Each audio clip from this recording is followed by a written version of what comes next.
If your calendar is always full, that's not productivity, that's overload. And chances are it might be a sign of misalignment.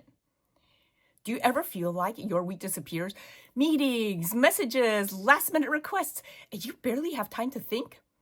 The higher you rise in leadership, the faster your time fills up. That's just the way it goes. So the question is your time filled up on purpose?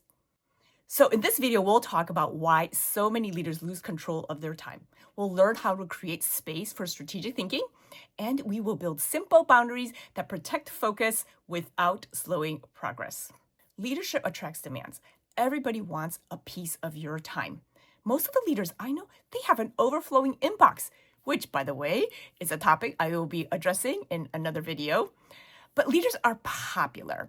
People go to you because they have some kind of issue or question or problem to address. And what can happen is you can end up swatting flies. There's a fly, a problem, buzzing along, and swat. It's time to get rid of it. But then another one comes along, and then you're swatting that. And pretty soon, you are in fly swatting mode, swatting flies left and right, but they never stop. And then what happens is that your calendar fills up by default, not by design.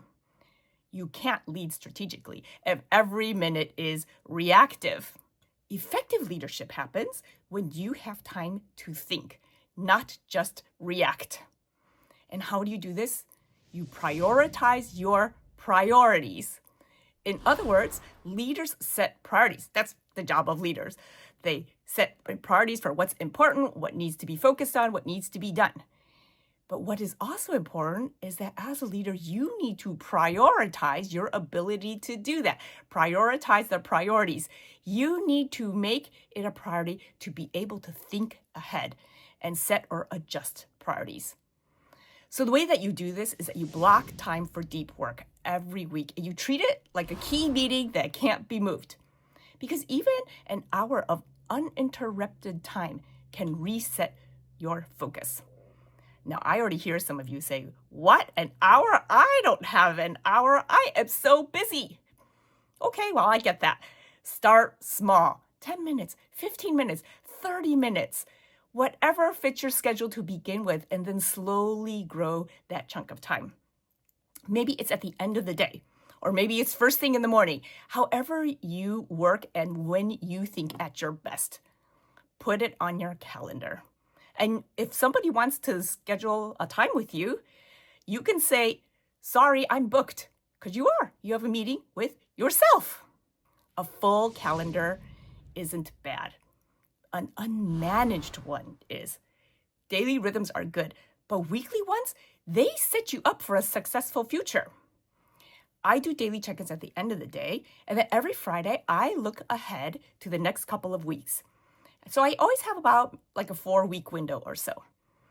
A while back, I was feeling so stressed. I was trying to figure out what in the world is going on.